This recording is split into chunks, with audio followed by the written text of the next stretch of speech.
We have a remarkable panel gathered here today.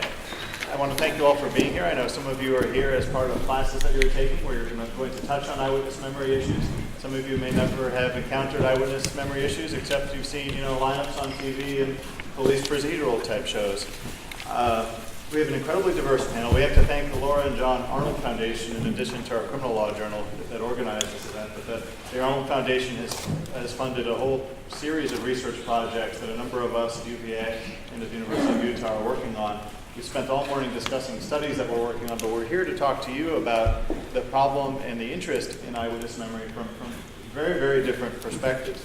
So on our panel, we have Tom Albright sitting in the middle, who's a professor and director of the Vision Center at the Salk Institute in San Diego. He studies how the brain perceives images. He's a neuroscientist and a psychologist. He received many awards for his work. And he was the co-chair of the National Academy of Sciences report, which some of you may have come across in classes, but he'll tell you more about it. A National Academy of Sciences report called Identifying the Culprit, which came out in fall of 2014 and set out some of the challenges and what we learned from research on memory and vision and what that means for the legal system. Speaking of the legal system, we have on the end Judge Robert Kane, former Massachusetts Superior Court judge. He chaired a Supreme Judicial Council study group on eyewitness evidence in Massachusetts that made a series of recommendations. He's a former assistant district attorney. He's taught evidence, trial practice classes some of you may have taken. He was an attorney on the Massachusetts Defenders Committee as well. And he initiated a really remarkable alternative sentencing program in Massachusetts called Changing Lives Through Literature, involving reading novels with incarcerated individuals. We have David Laban here, President and CEO of the American Association of Prosecuting Attorneys. He represents prosecutors. He is a former prosecutor, a deputy DA in Orange and Humboldt counties in California. He directed the California District Attorneys Association. And he, through his organization, does all sorts of trainings, technical assistance, and policy related to prosecution in America. And Karen Newirth is here, sitting next to Tom Albright and next to our final guest, Darrel Stephens. Karen Newirth is a senior staff attorney at the Innocence Project at Cardozo in New York City. I'm sure some of you have heard of the Innocence Project. What Karen's work is it focuses on her area of strategic litigation. She specifically does work in the area of eyewitness litigation, also training, also public education. But she does work litigating questions of how should eyewitness memory be handled in the courts in state and federal court around the country. She did criminal defense work prior to that at two different New York firms. Darrel Stephens, sitting to Karen's right, your left, is the executive director of the Major City Chiefs Association, a post he's held since 2010. Incredibly innovative police chief for many years before that, including at Charlotte Mecklenburg, North Carolina. He's been the executive director of the Police Executive Research Forum for 6 years, which is a leading organization that does studies police practices. He's been a leading voice for many years studying and advocating for progressive and evidence-based policing, which is his interest in the problem of eyewitness memory grows out of that. So we have, our panelists come from the sciences, from different areas of law, from policing, from prosecution, from the bench. Couldn't be more pleased to have them here today, here at UVA, and to have all of you here. I'll turn it over to our panelists. The plan is they'll each talk for about 10 minutes and say who they are, how they came to be interested in this topic, what their contributions, what their thoughts are on the topic. But we should have plenty of time at the end for all of your questions. I have questions, but I'd rather you ask them. So we'll pause after each of them has spoken and hopefully hear lots of questions from you all. So let's give a big hand to our panel, and then we'll hear first.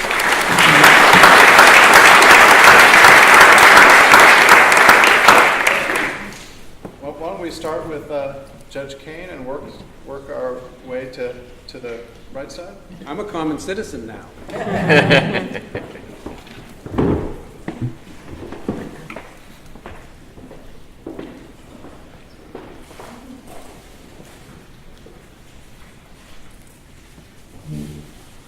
I love your campus, and I love Harvard Yard.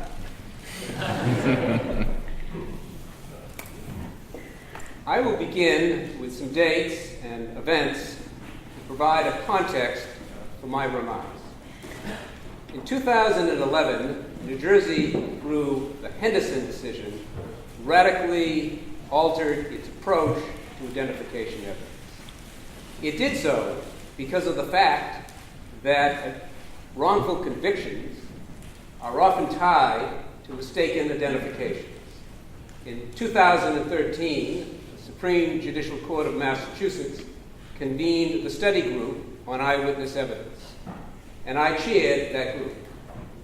After lots of work and after lots of arguments, that lusty group issued a 162-page report supporting a radical restructuring of Massachusetts' approach to eyewitness evidence. Both Massachusetts and New Jersey issued new jury instructions on identification evidence. In 2016, an important event occurred. New Jersey amended its new instructions in view of the Yoakum study. The Yoakum study had advised New Jersey's judiciary to be concerned about the new instructions causing jurors to, and I quote, indiscriminately discount any and all identification testimony. With that quote in mind, I turn to my remarks. I have been reading Anthony Lewis's Freedom of the Thought We Hate. In his review of the First Amendment's evolution, Lewis emphasized all of Wendell Holmes' opinions. In one passage, Holmes called the Constitution an experiment. I suggest that Holmes would agree with me that for the experiment in democracy to survive and to prosper, there must be rigorous review, and where substantial problems are perceived, there must be timely corrections. The concept of an experiment fits well the new identification instructions. As a former trial judge who viewed trial by jury as the life's blood of justice, I say that the reviews of the experiment illuminate serious problems. I also say that the problems present opportunities for the judiciary to improve the way it educates jurors. Before I turn to remedies, I use my experience with jurors to comment on the troubles identified by the research.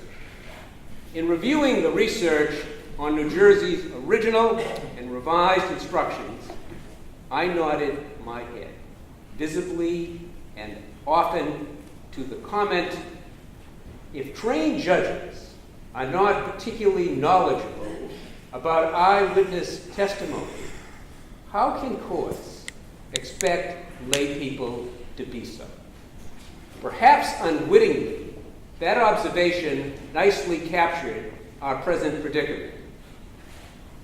The use of a judge as the supreme and only expert witness about the meaning of psychological and neurological research on the activities of human memory is unprecedented.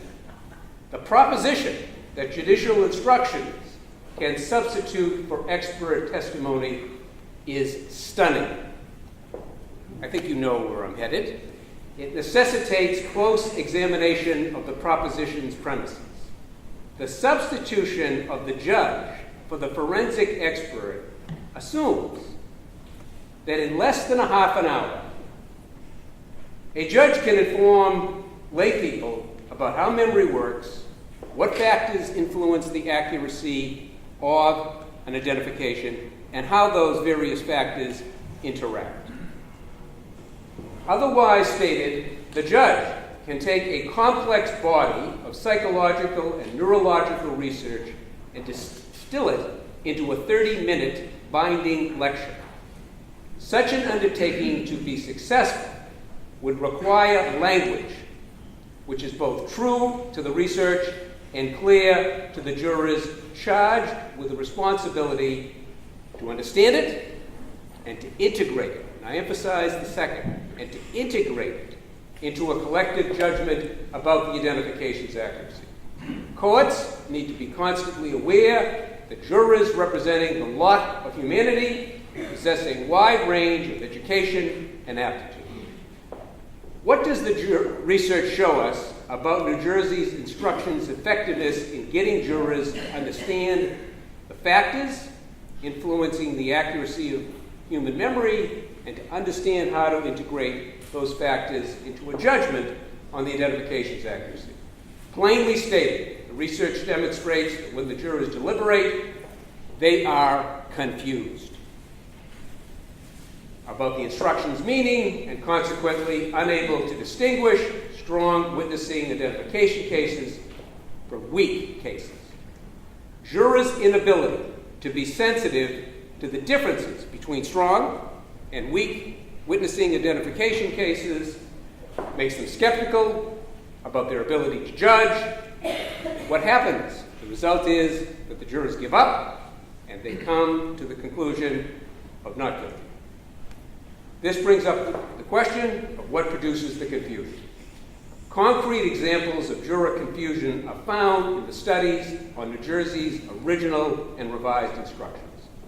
Jurors understood the original instructions to mean, this is somewhat hard to understand, that any identification procedure increased accuracy regardless of whether it was a show-up, a one-on-one, or a field lineup.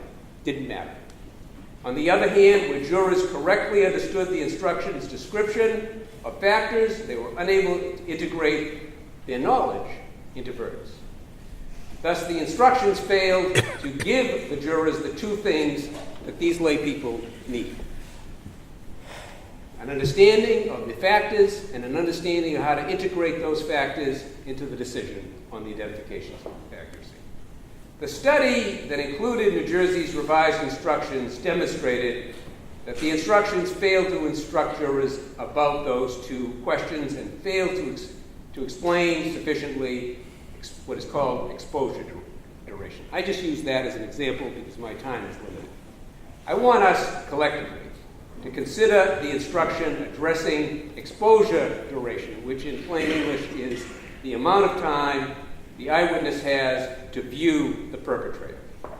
And I want us to ask ourselves the question, can we reasonably expect our fellow citizens, the lay people who sit in that jury, who come into our courtrooms, hopeful that they're going to be able to address their obligation, will feel able to do so? New Jersey's exposure duration instruction states, and I quote, "Those viewing a perpetrator for only 12 seconds made correct identifications in 30% of perpetrator present lineups and false identification in 85% of perpetrator absent lineups. Those viewing the perpetrator for 45 seconds had 90% correct identifications in perpetrator present lineups and 45% false identification in perpetrator absent lineups." Now, do the lay jurors sitting in the jury box wonder what perpetrator present and perpetrator absent lineups have to do with the amount of time the witness viewed the perpetrator? Next, assume the eyewitness tells the jurors that he had observed the perpetrator for at least 2 minutes, not the 12 seconds, not the 45 seconds. Would the jury become confused about how to integrate this new fact into the instruction? Assume the answer is yes, and the jurors ask the judge, help us out. Can we expect that the judge doesn't know the answer, doesn't know how to integrate the 2 minutes into the instruction, and tells the jurors, go back to the delivery room and continue your deliberations? If that occurs, does the juror feel confused, perhaps angry, and ultimately alienated? I have a number of other examples, but as I said, my time is short. But I surely could go through a good number of these to show you juror confusion. If we fail to correct these instructions, the following 3 outcomes may occur. First, more jurors leave our courthouses feeling disappointed, if not angry, about the court's failure to help them perform their duty to reach an informed decision. Second, the police, and I give the police great credit, who have been strong allies of this movement to reduce wrongful convictions, reduce mistaken identifications, may become alienated. If they have a case and they have every reason to believe this case will result in a not guilty, and they see consecutively guilty verdict, and they see consecutively not guilty, not guilty, and the people who were the victims of this, who are poor often, who run the common grocery store, who are the subject of a robbery, murder, what do they do? And third, a new narrative may emerge called wrongful acquittals. Narratives change, and they change because of stories. And if the story becomes, one after another, a wrongful acquittal, our movement, which is a deeply felt need to rid ourselves of these wrongful convictions, may be stymied and stalled. Allow me to quickly finish with some hope, a brief description and endorsement of what is called the I-I, and it's spelled out E-Y-E, teaching aid. I view that teaching aid as a helpful technique to teach jurors. In the modern age, it uses PowerPoint techniques of spacing, emphasis, and repetition for purposes of getting the jurors to understand.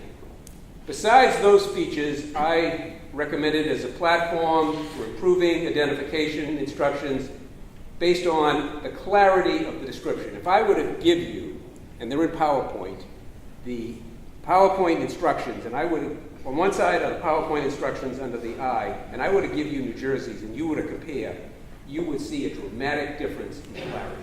They use techniques, they use statements and then questions. They do a lot of things that, quite frankly, a good educator would say, bravo. So I recommend it for that reason, and I also say that it has the beginnings of an integration of the factors, which is, in my mind, a decision tree which gets the jurors to an answer.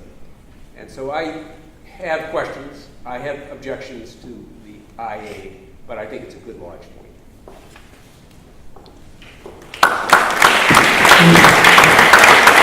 Stay here and up to you. Can't see the back. You have to whether you want to use the photo. Good afternoon. It's really good to have an opportunity to spend some time with you talking about what has come to, for me to be a pretty important issue of justice in America and a system on which with a lot of questions that I did not have as an individual earlier in my career. I'm the executive director of a group called the Major City Chiefs Association, large cities in the United States and Canada, 79 agencies that come together periodically for educational purposes to try to have influence on public policy that affects public safety in our communities and to develop future leaders.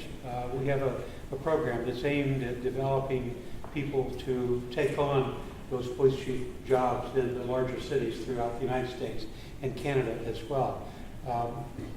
I became involved in this innocence issue while I was the police chief in Charlotte-Mecklenburg, North Carolina. Back in the 2001, the Chief Justice of the North Carolina Supreme Court put together a group that they called the Innocence Commission. And the idea was to take a look at the policies and practices of the criminal justice system in North Carolina that has led to outcomes where we have actually innocent people sentenced to prison, some ended up on death row. A couple of cases in North Carolina at that time. And now we're in a position where I also served on the Innocence Project board, the National Innocence Project, and currently that focused on DNA cases. We currently have 351 people who are actually innocent.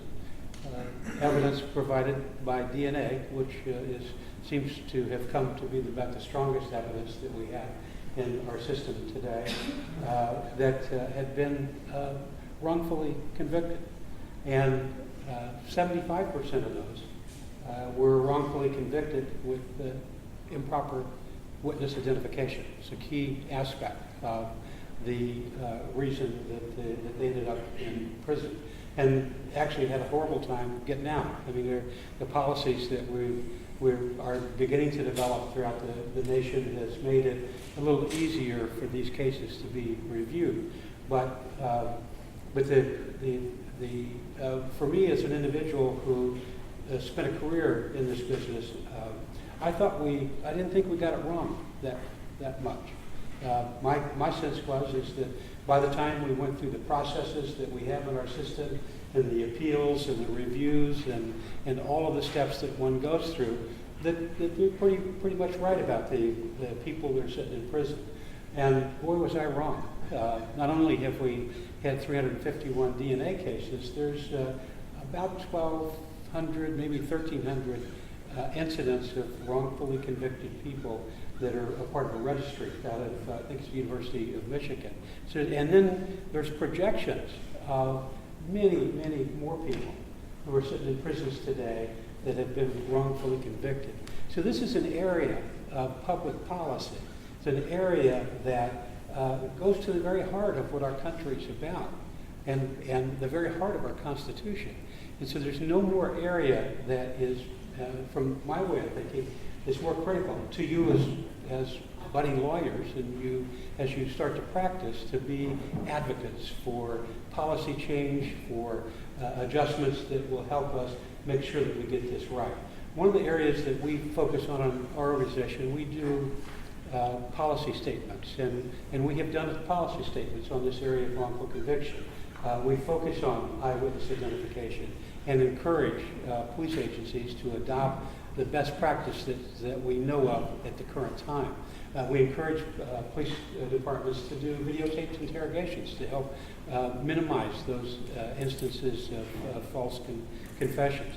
We encourage police departments to have policies and protocols so that they can retain evidence, particularly biological evidence, that has proven to be so important in these wrongful conviction cases and in the cold cases that a lot of police departments are reviving. The biological evidence is what the key, DNA, the key way that people get identified for crimes that have been committed years and years ago.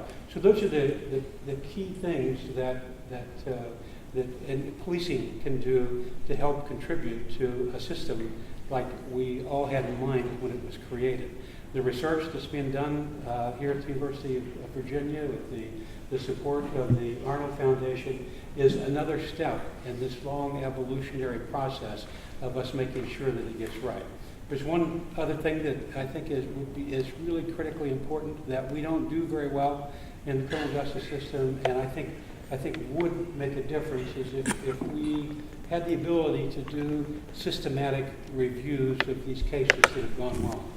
The ability to examine those in a non-blaming kind of fashion. Our world has to have somebody to blame, but if we were able to review these in a non-blaming fashion and look for systemic problems, I think that would move us along much more quickly towards having the kind of policy and practice that helps us prevent that from happening to begin with.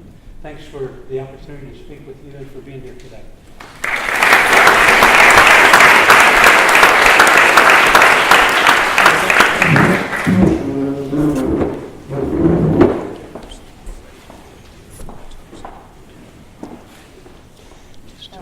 So my name is Karen Newirth. I'm the senior staff attorney in the Innocence Project Strategic Litigation Unit. The Innocence Project started 25 years ago with a very simple mission, which was to use the then new technology of DNA testing to exonerate the wrongly convicted. And we've been quite successful at that. We've now exonerated 351 people. But as we went along, we realized that our cases had a lot of important information and data, and that we had a larger mission and a larger role, which was to figure out what the lessons of our cases were, and working together with social scientists, members of law enforcement, judges, lawyers, prosecutors, defense lawyers, how we could prevent future wrongful convictions. So with that realization, we developed a policy department that works to change the laws, works with law enforcement to get voluntary policies written and adopted, so works with organizations like Major City Chiefs. And then 5 years ago started this strategic litigation unit where I work. And our goal is to use strategic litigation or impact litigation to try to change the laws that affect the way the leading causes of wrongful conviction are handled in the courts. So in the case of eyewitness identification, which is the leading contributing cause of wrongful convictions among the DNA cases, I just realized I was talking very quickly. I'm going to try to slow down. On the issue of eyewitness identification, we see that there are a number of reasons why misidentification features so frequently in our cases. First is on the front end, the police procedures that were traditionally used were not the kinds of practices that ensured that witnesses' memories were preserved and tested well. So they were generating bad identifications. And that's what our policy department does, right? Tries to improve police practices. But we also realized, and this is social scientists had been conducting this research and had reached this conclusion a long time ago, that the legal framework for dealing with eyewitness identification was not consistent with the scientific research, right? So if you're a defense lawyer and then your client has been identified, you can challenge that identification in a due process challenge or an evidentiary challenge or whatever. But the law about what courts look at to determine whether or not this evidence should come in, should go to the jury, is completely at odds with what the scientific research tells us. And so our the holy grail of the work that we're doing is trying to change the due process test for how courts consider eyewitness identification evidence. And we've done that. We focus mainly on the state level because we don't really see viable strategies on that right now. On the federal level, and so we work in states. We look for cases where this is an issue that presents itself. We file amicus briefs. We also do a lot of training of attorneys to lift up the level of practice on eyewitness identification cases to make sure that attorneys understand the social science research, understand how it impacts maybe the reliability of the identification in their case, how they can raise these issues at trial in the appellate context, and then of course going up to state Supreme Courts. And then we do other trainings, training judges, trying to really help people understand both the social science research and how it affects the law. We also, that's sort of the top level goal. As Judge Kane was describing, we know that jurors do not understand what the research tells us about human memory and about identification. So we have as a goal trying to improve the ways that jurors get information. And so, 6 years ago, there were a handful of states that prohibited eyewitness expert testimony. We've worked in those states to change the law, and we've been successful in all but 2. And so we still are working. I mean, we've kind of given up in Louisiana at the moment because it's been very difficult, but our efforts there led us to, we represented an individual who had tried and failed to get an expert, an individual who we believe was innocent is innocent, but our work does take us to be involved in cases where guilt and innocence are not the issue, but the legal remedy is. And so while we normally and generally do things like file amicus briefs and don't do direct representation, occasionally we do. So this case out of Louisiana, where we see that we don't have a good kind of broad strategy to address this expert issue, has led us to the representation of a person in state habeas corpus. And so we're going to be on that case for a long time, and the hope is that it will help us move the needle in Louisiana. So that's experts. Jury instructions, I think Judge Kane and I probably differ on the value of the instructions, the ultimate value of the instructions that he's describing, although the new instructions are confusing, they are not perfect. But we are working to improve instructions to help jurors gain knowledge that way. And then we are trying to do other things like control the way witness testimony in the courtroom happens, because again, we know that jurors overvalue this information. They place great weight on a witness's confidence when research teaches that confidence and accuracy have complex relationships that don't map to what lay people think. So an effort that I started a couple years ago, and everybody said, you're never, ever, ever, ever going to get this, was to get rid of in-court identifications, right? In-court identifications have been long a part of our history. It's a part of the theater of a criminal trial. You've seen it on Law and Order. Any jury who sits in a criminal trial expects the witness to say, yes, that's the man right there. And that's a very powerful moment. But the social science research teaches that that really has no probative value at all, right? I mean, 90% of people know exactly who the defendant is, and there are all sorts of problems of bias and suggestiveness, not to mention the passage of time between the crime and that in-court identification, the fact that the witness was usually exposed to the defendant's face beforehand, so they know who they're being asked to pick. So these are some of the examples of the kinds of work we do in my department. I also work on the issue of confessions and interrogations, another leading contributing cause of wrongful convictions, and my colleagues are working on the use of forensic science evidence, another leading contributing cause. So, you know, in terms of speaking to you as law students, I think I've been very, very fortunate. I love my work. It really dovetails perfectly with my individual strengths. So every day I'm doing things that I feel like I'm good at. Obviously, it feels very rewarding to me. It's something I believe in. But also, I've gotten to really work with brilliant people throughout both the criminal justice system, but also the world of science, journalists. You know, my work has just taken me to really extraordinary places. So I wish the same for you. I know that, you know, it's very difficult, loans, money, but, you know, to think about what you're good at, what you're passionate about, and try to find a way, either in your paying job or through volunteer work, to make the law meaningful and to do some good in the world. And I'll just close by giving, you know, a huge credit to Professor Garrett, who wrote a wonderful book that if you haven't read, you should buy and read, called Convicting the Innocent, because he did a deep dive into the first 250 DNA exonerations, and he has kind of elevated that data collection that I was describing about the innocence cases and brought out such important lessons for the criminal justice system writ large from this small sample of cases, which are surely just the tip of the iceberg. So buy the book or get it from the library, but read it, and you know, you're in the presence of people on the faculty here who are doing such incredible work, and you're just very fortunate, and I wish you the best in your careers. Great.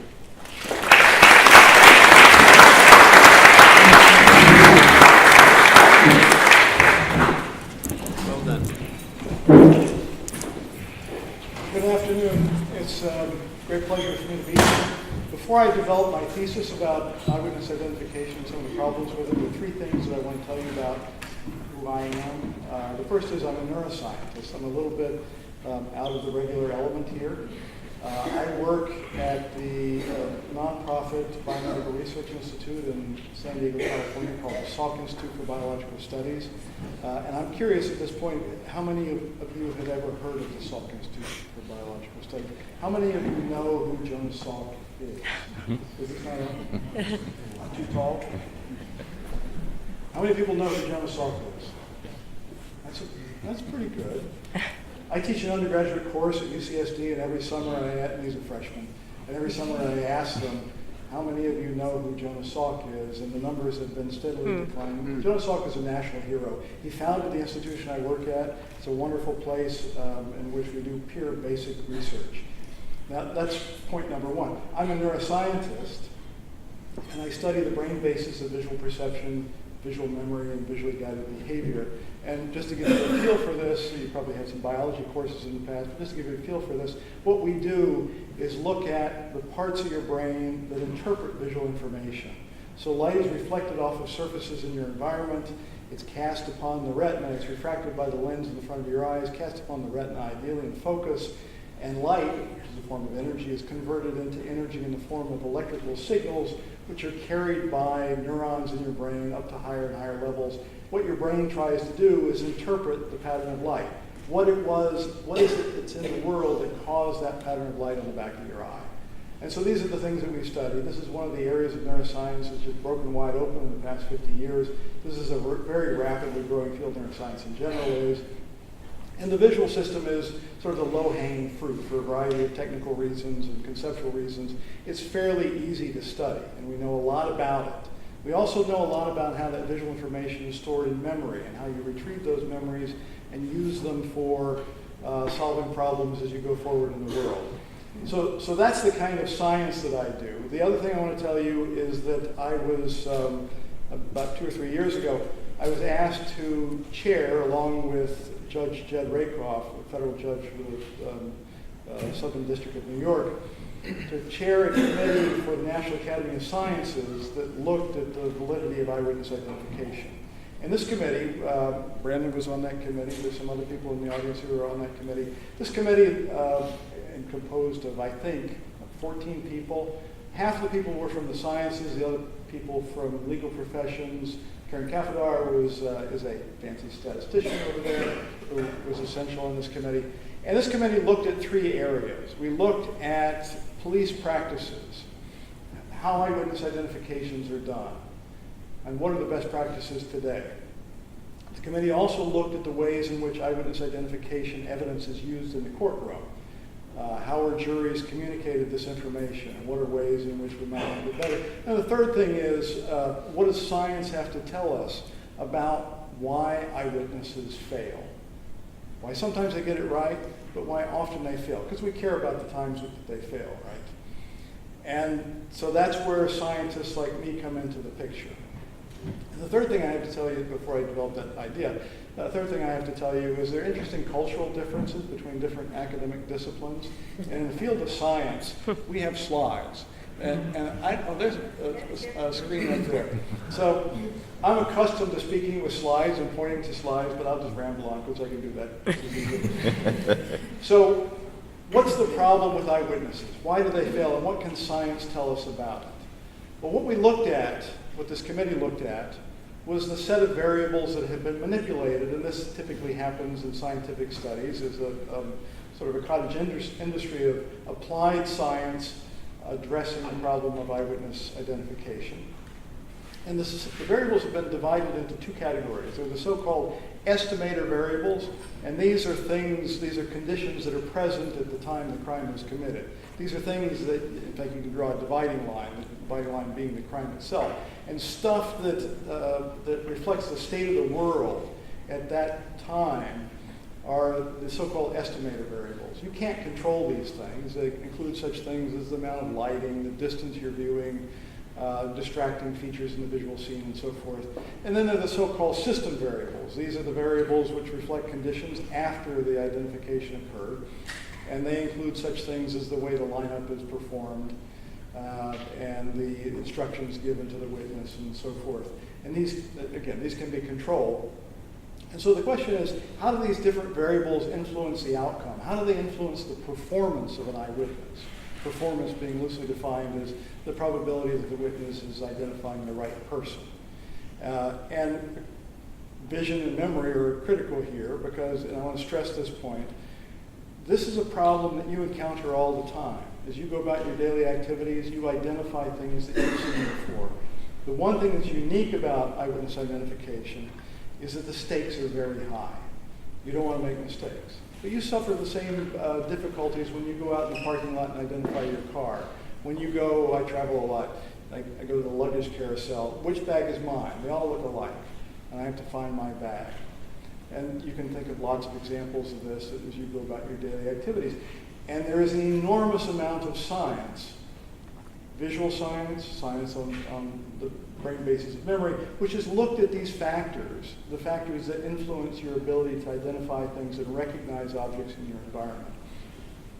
And so my approach to this problem, coming from the scientific perspective, is to divide the nature of the problem into three factors that influence the outcome.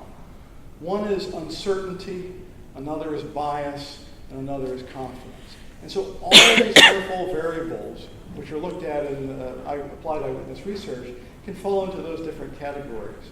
And I can tell you, given a set of variables, how much uncertainty there might be in a witness's judgment about what happened on the day of the crime. I can tell you, given a number of variables, how much bias there might be introduced into the problem. Bias introduced at the time the witnessed events were happening, bias introduced at the time of the lineup. And I can also tell you something about confidence. Confidence is it's sort of a funny term, because confidence really reflects our sense that there's some coherence to the story. And I have some coherent set of ideas about what actually happened. Confidence doesn't really tell you about whether you're right or wrong. It's simply reflecting the sense that you've looked at all the parts and they sort of match up with one another.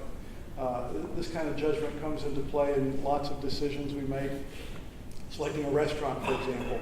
You go and you gather information from various sources. You don't know how good those sources are. They might be unreliable. There might be a lot of uncertainty associated with them. But if they all seem to match up, you become confident about it. And this is true of eyewitnesses as well.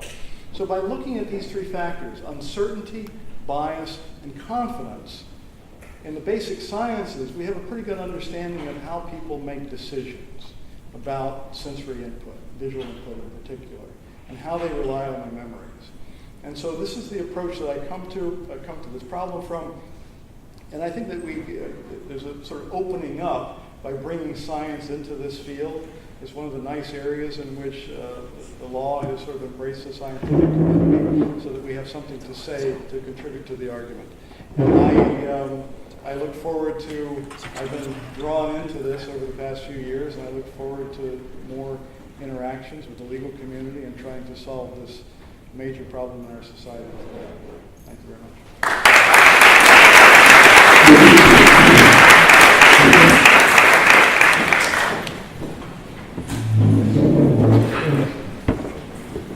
I guess no one wants to hear from the prosecutors.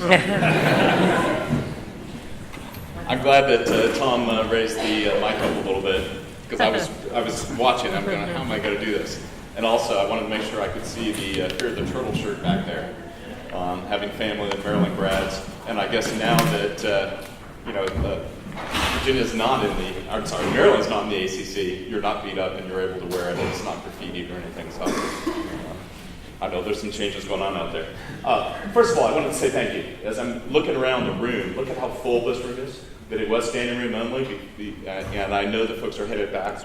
But to think about the interest on something like eyewitness identification. I mean, the fact that you're all here is fabulous, because it is something we need to talk about. It is something, on behalf of prosecutors, we have got to get it right.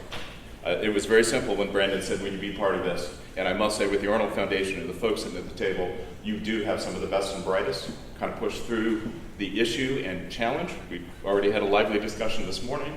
But how do we get it right? And how do we use science to do the right thing? I agree with the judge on the jury instructions. The other thing that the judge threw out there is incredibly important is we can fix eyewitness identification. We can have absolute certainty that there's no improper identification. Anybody want to throw out how we do that? Don't use it. Fabulous. You're entirely correct. So we get to the point we have no eyewitness identification.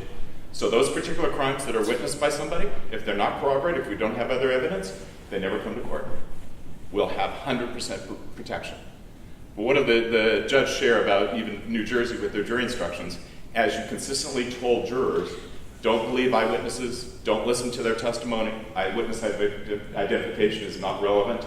Or Karen surprised me by saying, don't even identify an accused in court. I'm sorry, and I've done a few things in my life of which I've been pulled over by the cops and there's been some issues. I certainly want somebody to say, that guy right there, that big fat guy, he's the one that did that crime. So it's scary to me in a confrontational situation that you'd end up saying, well, we're not going to identify anybody. We're just going to kind of throw it out there. So thank you for the answer to my question. How do we get it right? What are the kind of things that we want to talk about? I'm one of those. My first exposure to this, and especially the science and the experts, it goes back to the late 80s. Okay? As you heard, I was a California prosecutor, and I know with the room here, probably I could do the same thing. Raise the hands of those of you that were alive in about 1988 when I first encountered eyewitness identification and applied psychology as that applies to the courtroom. And, oh, there we go. There we go. Got a couple. And you got a little guy coming. Or you're having too many burgers and fries there. But anyway, so here I am. I'm trying a felony case. It was a carjacking case before it was called carjacking. Believe it or not, it used to be robbery with a gun. It wasn't a carjacking. No one knew what that phrase even meant. What are the facts and circumstances as it relates to eyewitness identification? You had a defendant, Hispanic, walk up to a female driving her boyfriend's bright red Camaro. They were still Camaros at that time. Bright red Camaro, putting that shotgun right in her face and saying, "Get out of the car." Now, she was 19 years of age, white girl, Hispanic male. And what did she decide to do with the shotgun in her face? Anyone want to hazard? Remember, it's her boyfriend's car. She did what all reasonable females would do, is like, he's going to be really mad at me if I give up this car. So she gets into an argument. You talk about your 20 seconds, your 40 seconds. She tells him, no way, not getting out of the car. I can't give up this car, it's his car. Which, he got a little upset. Challenged by a female, got a gun in your face and you're not doing it. And so they argue a little more, so he goes to reach the door and pull the door open and basically drag her out of the car. Unfortunately for him, the door was locked. So it was a pull on the door, didn't work. She's still not complying. What did he do next? He took the shotgun to the side of the car, pulled the trigger, and fired into that vehicle. When she heard the explosion, she decided, it's time to give up the car. I care about my boyfriend, but I'm not going to go any farther than this. So at that point, she got out of the car. Now, I also told you, right, she's just at a stop sign. Car's in gear, she gets out of the car, off goes the car, it crashes. He now didn't get his car, he can't do what he was trying to do. He runs one direction, she runs the other. How does this apply to our topic? The officers were able to pull a partial print off of the door handle. Just a partial print, not a complete print. Got a partial print, took that partial print, it went and created a photo lineup. Photo lineup was showed to her. She's like, that's him, right away. Defense says, I want an in-person lineup. I don't believe the photo is sufficient. As Karen talked about, there was no identification at the preliminary hearing for that purposes, because they did not want her to see him, and so that was kept out. She goes to a live lineup, said the same thing. That's him. We head to trial. In the trial phase, I must also back up. The reason why I have to go all the way back to the 80s is it's very, very rare to try a case that is just eyewitness identification. Incredibly rare. And that's why it goes mostly to sexual assault. Mostly rape cases would be the cases you would exclude. Because having to prosecute a lot of child molest cases, and to the days of DNA, back to that in the late 80s, 90s, we had DNA. We used the DNA to corroborate what the child said. Good number. Needless to say, live lineup happens, picks him out, we go to trial. First thing the defense does is exclude the partial print. It's only a partial print, it's not reliable evidence, so now it's eyewitness only as far as what the jury knows. Sure enough, guess what the defense does, and this is before reciprocal discovery. We're calling an expert. She didn't see what she saw. And we're going to call an expert, as we've talked about today, cross-racial identification and weapon focus. And off we go, and I see the nods. What are kind of some of the key things about things like cross-racial identification? Wouldn't you want to know how many Hispanics she hung out with? And I see the nod. Yeah. Guess what? It's California. My kids went to school there as well. They go to school with more Hispanics than do white kids. So it's like, you're telling me cross-racial, I can't identify as Hispanic? Are you kidding me? The boyfriend was Hispanic that she was living with.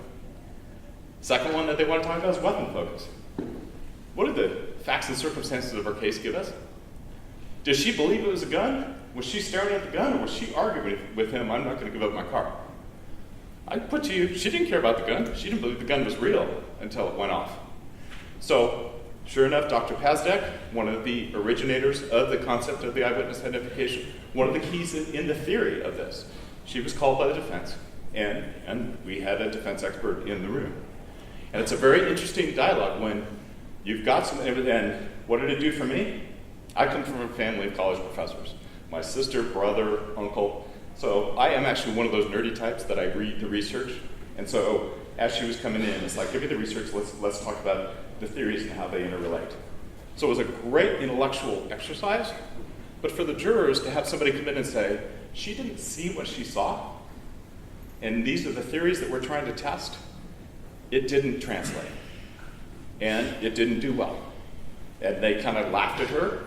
We had it. As far as jury instructions, California had jury instructions. They continue to change them. They are a really key thing of how should you grade and think about the particular testimony of the witness. But having an expert there, especially an expert that's paid by the defense to try to get somebody to be found not guilty, I felt in that case was not helpful. And then particularly, it hit me really hard because at that time I was preparing for a trial that was 20 plus, well, about 20 years earlier. It was a late 60s case. There was a dual vehicular manslaughter with a drunk driver who rear-ended a Corvair and decapitated the two passengers, the male and the female. Everyone that had been involved in that case had retired. They had no, I'm sorry about the details, those are criminal cases. It is what it is. But all of the details of the case, these folks had retired, they had no, I was hitting them cold. Do you remember that case? They were able to tell me the intersection, they were able to tell me the color of the cars, the smell, the odor, alcohol, how the guy didn't really care, wondering about, oh yeah, they're dead. The car, the method, who was where, the age of the victims. There are particular things that people never, ever forget. And so when we get into the applied research, and that has been where I've been pushing people today, is how do we get better? What are the things out there that are going to get people to remember things better? How can we do better for our crime victims? How can they too, instead of just handing them a list of questions or something, because they too are equally confused. So, where do we go? And I know on time I'm working through. I was going to say, okay, let me go. So that was a point in time of the 80s and into the early 90s. Where did it touch me again? Be about the mid-90s. Why do I bring that time up? Because that's when something called color copies came into origin. Because prior to that, photo lineups were actually pictures. If there was a photo spread, it was actually an envelope. And with police agencies, they used to, and Darrel probably remembers that, they would hold on to those lineups, they'd get booked into evidence, we'd get it in court. So the fact that we ended up with a color copy allowed lineups, and there's the concept of the double blind, or the blind showing of a lineup. Now that we have color copies, now you could have unlimited lineups in your case.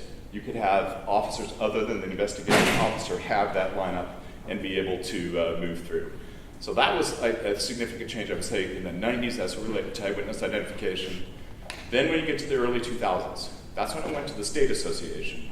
And on behalf of prosecutors, that's why I worked with the Innocence Project on this very issue, on eyewitness identifications and protocols, on the taping of interrogations. Because again, on behalf of prosecutors, you want it taped. Let's hear exactly what the individual said. Let's hear what the cop said. Because the accusation is going to be against the cop or the detective, so let's play that tape. And then the question about the one witness case and the issues of corroboration. And especially, again, coming from California, we had 1111 of the Penal Code, which says if you use a co-conspirator, it has to be corroborated. So for us to say, if you're going to use a single witness, you've got to corroborate it in some fashion. That's something we can work with, but again, think about what are the consequences if you move in that direction. We end up moving and supporting those particular bills.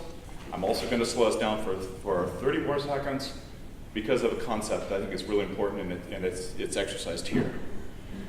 This is executive branch activity, right? How do you interview a witness? What do you show them? What do you do? That's executive branch.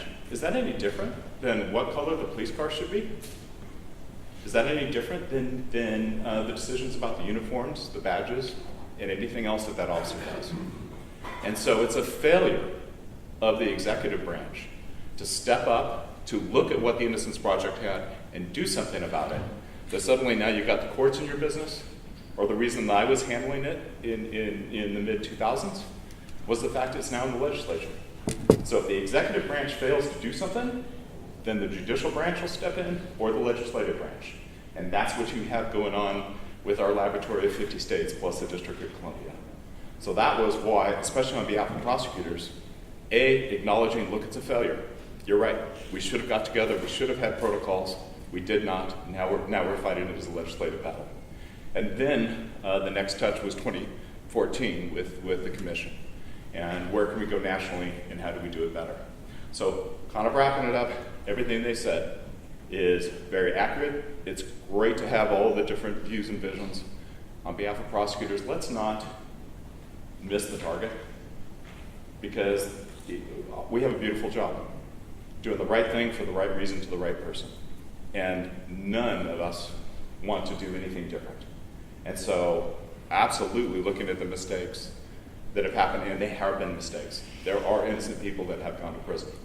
And so how did that happen? What's that story there, and how do we do better? So that's why I'm involved. And Professor, I yield back to you.